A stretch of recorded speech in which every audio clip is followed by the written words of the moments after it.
with a sense of purpose. ఇప్పుడు ఇక్కడున్న రైతులందరినీ ఉద్దేశించి నేను మాట్లాడాలనుకుంటున్నా. 2014లో రాష్ట్ర విభజన జరిగినప్పుడు కట్టుబట్టలతో మెడబట్టి మనం బయటికి గెంటేశారు. రాజధాని ఎక్కడ ఉండాలో కూడా చెప్పని పరిస్థితి. ఆనాడు చంద్రబాబు నాయుడు గారు ఆంధ్రులందరినీ ఒప్పించి ఒకే రాష్ట్రం ఒకే రాజధాని కానీ అభివృద్ధి వికేంద్రీకరణ నినాదం తీసుకున్నాం. దాంట్లో భాగంగా అనంతపూర్కి కియా మోటార్స్ని తీసుకొచ్చాం. ఆనాడే అనంతపూర్ జిల్లాకి జాకీ లాంటి పరిశ్రమలు తీసుకొచ్చాం. ఏకంగా అనంతపూర్ కర్నూలు జిల్లాని రెన్యూవబుల్ ఎనర్జీ హబ్గా తీర్చిదిద్దాల లక్ష్యంతో అడుగులు వేసాం, పునాదులు వేసాం. కానీ ఒక్క అవకాశం అన్న మాట ఎన్ని గడిచిన 5 సంవత్సరాలు రాష్ట్రం దారి తప్పింది. దానివల్ల తీవ్రంగా నష్టపోయింది ఆంధ్ర యువకులు. ఎక్కడ ఉద్యోగాలు ఉపాధి లేని పరిస్థితి. చాలామంది నన్ను అడిగారు, 5 సంవత్సరాలు మనం ఇబ్బంది పడ్డాం, మన దగ్గర బెంగళూరు లేదు, చెన్నై లేదు, హైదరాబాద్ లేదు, మన పరిస్థితి ఎలా ఉంటుందని. ఆనాడే వాళ్ళందరూ చెప్పా, మన దగ్గర ఒక బ్రాండ్ ఉంది, ఆ బ్రాండే గౌరవ ముఖ్యమంత్రి చంద్రబాబు నాయుడు గారు.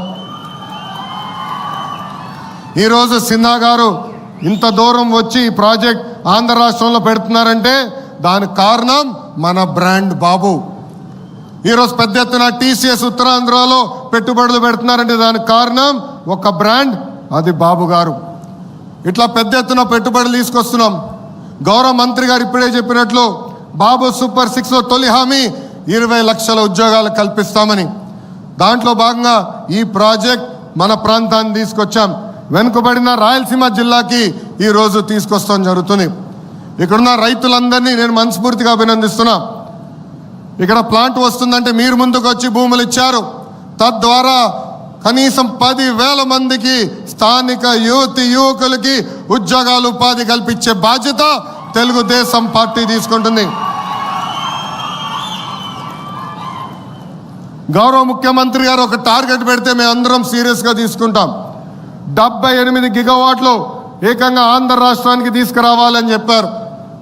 విద్యాశాఖ మంత్రిగా నేను అధికారులకు ఆదేశాలు జారీ చేశాను. కంపెనీలతో సెంటర్ ఆఫ్ ఎక్సలెన్స్ ఏర్పాటు చేశాం. వాళ్ళకు కావాల్సిన దానికి మన యువకులను తీసుకుని ట్రైనింగ్ అందజేసి ఏకంగా వాళ్ళ కంపెనీలోనే ఉద్యోగాలు ఉపాధి కల్పించే బాధ్యత మేము తీసుకుంటాం. ఈ ప్రాజెక్ట్ వల్ల రాబోయే రోజుల్లో మన కరెంటు ఛార్జీలు తగ్గుతాయి. గడిచిన 5 సంవత్సరాలు 1 మెగావాట్ కూడా రాలేదు, 1 బ్యాటరీ స్టోరేజ్ సిస్టమ్ రాలేదు. గడిచిన 5 సంవత్సరాలు వాళ్ళు చేసిన తప్పుల వల్ల ఒక విజన్, ఒక సంకల్పంతో పనిచేస్తున్నారు.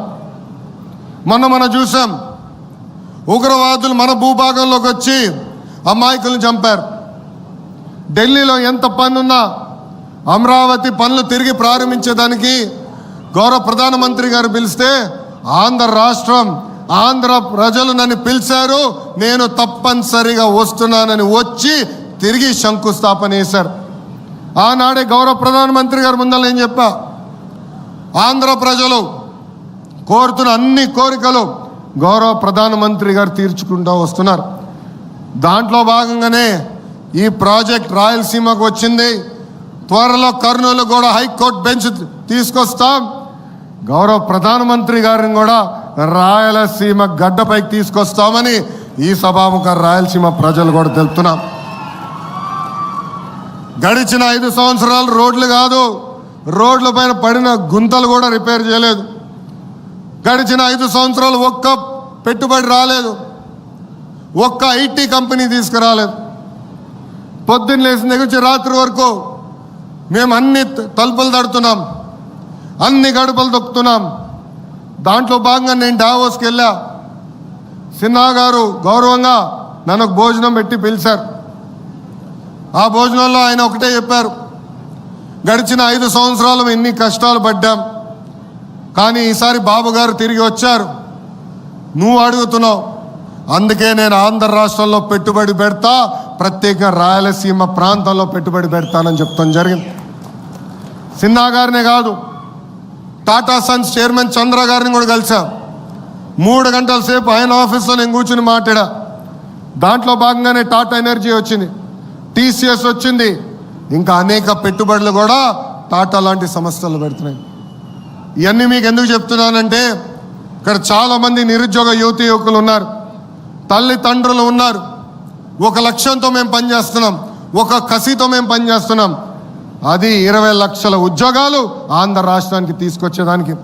డిఎస్సి నోటిఫికేషన్ ఇచ్చాం, 16,347 టీచర్ పోస్టులు కూడా వచ్చే నెలలో భర్తీ చేసే బాధ్యత కూడా కూటమి ప్రభుత్వం తీసుకుంటుందని ఈ సభాముఖ నిరుద్యోగ యువతి యువకులందరికీ హామీ ఇస్తూ, నాకు ఇంత అద్భుతమైన అవకాశం ఇచ్చిన మీ అందరికీ పేరు పేరున నా హృదయపూర్వక ధన్యవాదాలు తెలుపుకుంటూ, ఇలాంటి పెద్ద పరిశ్రమలు వచ్చినప్పుడు ఆహ్వానించాలి, పెట్టుబడులు పెట్టించాలి. సమస్యలు ఉండొచ్చు, మేమందరం ఉన్నాం పరిష్కరించేదానికి. గౌరవ శాసనసభ్యులు ఉన్నారు, మంత్రి గారు ఉన్నారు, నేనున్నాను.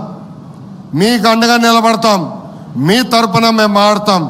కానీ పెట్టుబడి రావాలి, పెట్టుబడులు వస్తేనే మన పిల్లలకు ఉద్యోగాలు వస్తాయి.